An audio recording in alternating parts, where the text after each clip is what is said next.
नमस्कार, आप देख रहे हैं सनमार्ग लाइव और मैं हूं मनोज नारायण सिंह। 30 जुलाई 2019 राज्यसभा जो संसद का उच्च सदन है उसमें ट्रिपल तलाक के मुद्दे पर बहस जारी है। सारी पार्टियां अपना अपना वक्तव्य दे रही हैं। कांग्रेस के गुलाम नबी आज़ाद जो नेता प्रतिपक्ष हैं उन्होंने भी अपना वक्तव्य दिया। उन्होंने साफ तौर पे सरकार पर आरोप लगाया कि मुस्लिम परिवार को बर्बाद करने के लिए ये बिल लाया गया है और सरकार की ये मंशा है कि मुस्लिम परिवार में आग लगाना है तो उसके घर के जो चिराग है चिराग से ही उसके घर में आग लगा दो। तरह तरह के उन्होंने आरोप लगाए हैं। आइए सुनते हैं उन्होंने क्या वक्तव्य दिया। पीछे राज और दूसरा बिल है डिस्ट्रक्शन ऑफ बिल है protection of Muslim women rights on marriage, लेकिन मकसद है डिस्ट्रक्शन ऑफ मुस्लिम फैमिलीज। वो इसका असली मकसद। माननीय मंत्री जी ने अपने ओपनिंग रिमार्क्स में बताया कि कुछ जो आपत्ति है और आपत्तियां थी उनको हमने हटाया। 1-1.5 साल पहले मैं समझ गया था ये मुस्लिम महिलाओं के नाम पर मुसलमान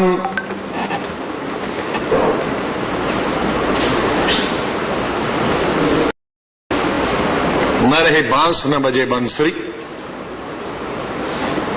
हम लिंचिंग करते हैं या कोई लिंचिंग करता है, बड़ी बदनामी होती है, सरकार की कई पार्टियों की बदनामी होती है।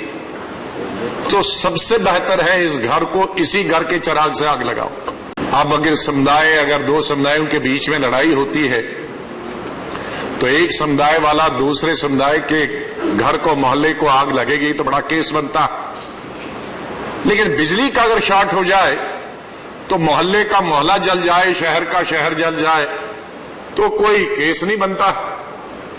इसलिए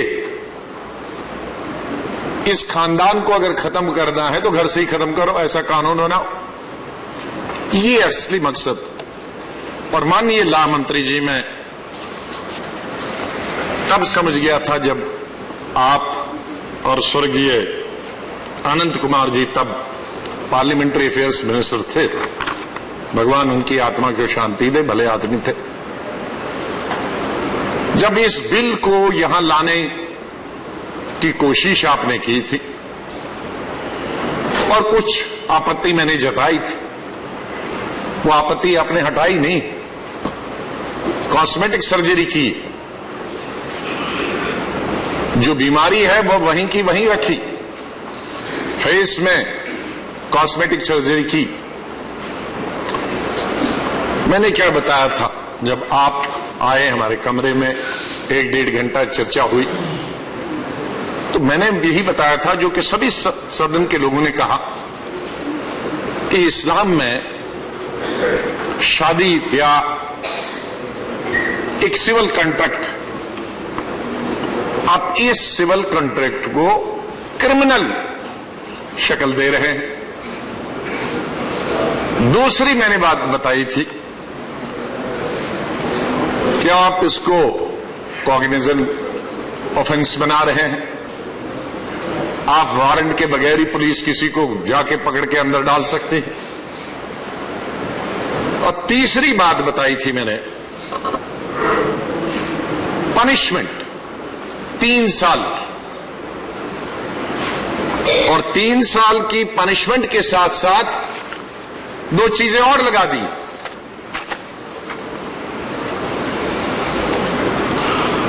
कि सब्सिस्टेंस अलाउंस भी देना है और बच्चों और बीवी का भी ख्याल रखना है। तो मैंने उस वक्त बताया था कि मान लीजिए आप सजा भी देते हैं तो क्या आपकी सरकार इन महिलाओं को, इन सो कॉल्ड विडोज, मैं उस पर वापस आऊंगा, विडो नहीं है अभी वो, और न उसको तलाक भी नहीं हुआ, वो मैं बाद में आऊंगा। क्या तब तक सरकार इस महिला को सरकार की तरफ से कोई पैसा देगी? जब तक इसको आप जेल की सजा देते हैं उसके बच्चे को पढ़ाएगी? आपने कहा नए पैसे की मदद भी नहीं करेंगे। आप नए पैसे की मदद करने के लिए तो तैयार नहीं है, लेकिन उसके पति को जेल में डालने के लिए बहुत उत्सुक है। ऐसा मैंने कानून अभी कभी नहीं देखा। दो मिसालें आपने दी और मैं आपसे कृपा करूंगा, दूसरे सदन में भी आप दी, दोबारा मत दीजिएगा क्योंकि पकड़े जाएंगे। आपने कहा कि बाकी कंट्रीज में, इस्लामिक कंट्रीज में, तो इस्लामिक कंट्रीज में वो हाथ काटने का कानून भी यहां लाएंगे, गर्दन काटने का कानून भी यहां लाएंगे, कोड़े डालने का कानून भी यहां लाएंगे, बादशाहत भी यहां लाएंगे, ISI भी यहां लाएंगे। ये हमारा मुल्क किसी मुस्लिम मुल्क का मोहताज नहीं है और किसी मुल्क में मुस्लिम के कहने से नहीं चलता। हमें गौरव है यहां के मुसलमानों को अपने देश पर, भारत देश पर। हजारों सालों से इकट्ठे रहते हैं, यहीं पैदा हुए, यहीं जन्म लिया। हम किसी मुल्क की, मुसलमान मुल्क की नकल नहीं करते, न वहाबिज्म की नकल करते हैं, न अफगानिस्तान की, न सीरिया की, न ISI की नकल करते हैं, न उनकी सोच तालिबान की हम यहां नकल नहीं करते हैं। दुनिया का सबसे बड़ा देश, दुनिया के सबसे बड़े देशों में यहां सबसे ज्यादा आबादी है।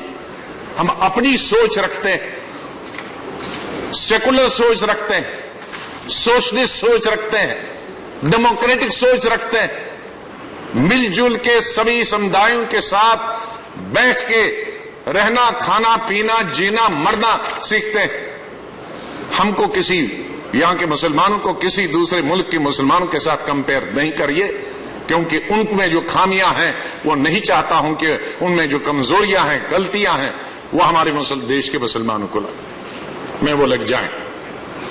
दूसरा, आप कहते हैं कि कोर्ट ने कहा, कोर्ट को भी आप गलत कह रहे हैं। सुप्रीम कोर्ट ने क्रिमिनल लॉ के बारे में तो नहीं बताया। सुप्रीम कोर्ट ने माइनॉरिटी जजमेंट, क्या मैं माननीय लॉ मिनिस्टर साहब से पूछूंगा, 47 से लेकर आज तक जितनी माइनॉरिटी जजमेंट आए हैं उनको आप लागू करने वाले हैं? माननीय लॉ मिनिस्टर साहब, आप कहते हैं कानून, कोर्ट ने बताया 5 साल से लिंचिंग हो रही है पूरे देश में। सुप्रीम कोर्ट ने कहा कानून बनाइए, तो आपने नहीं बनाया। तो जहां आपको सूट करता है वहां सुप्रीम कोर्ट का सहारा लेते हैं, जहां आपको सूट नहीं करता है वहां सुप्रीम कोर्ट की बात नहीं आप सुनते।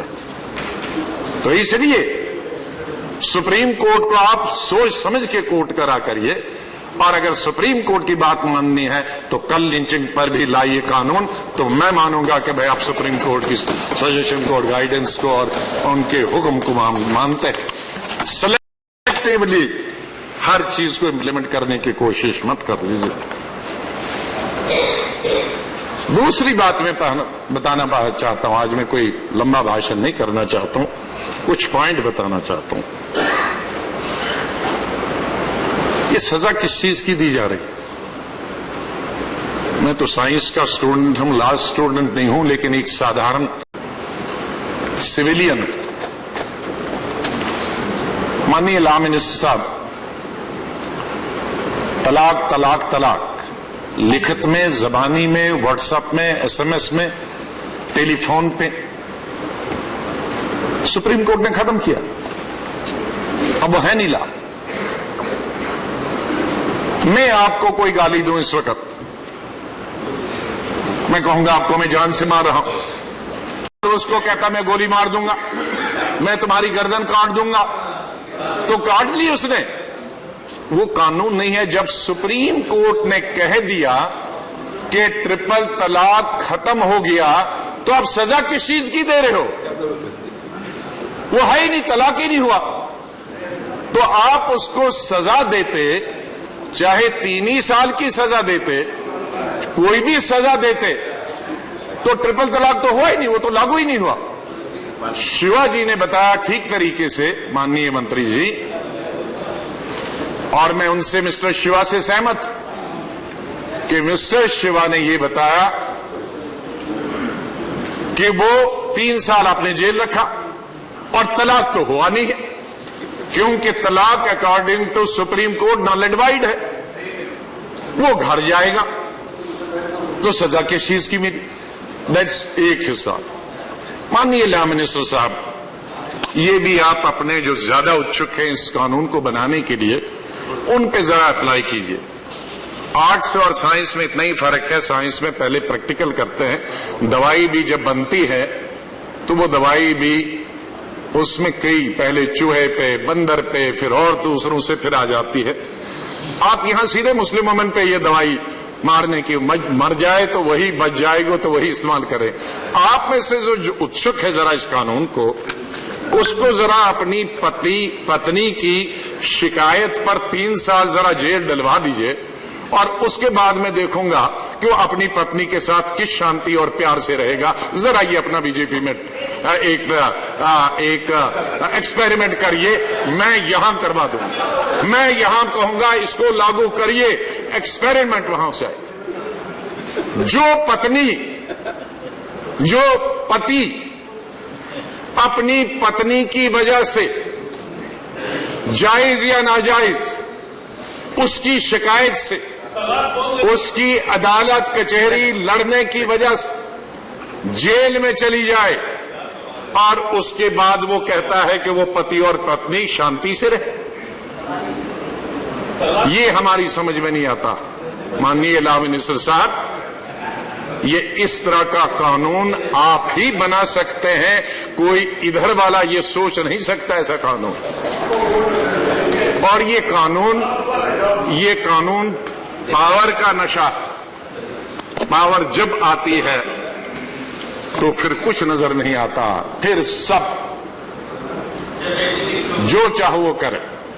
मैं आपसे यही गुजारिश करूंगा कि ऐसा कानून बताइए। ये राजनीति से पूरा प्रेरित है, पॉलिटिकली मोटिवेटेड है।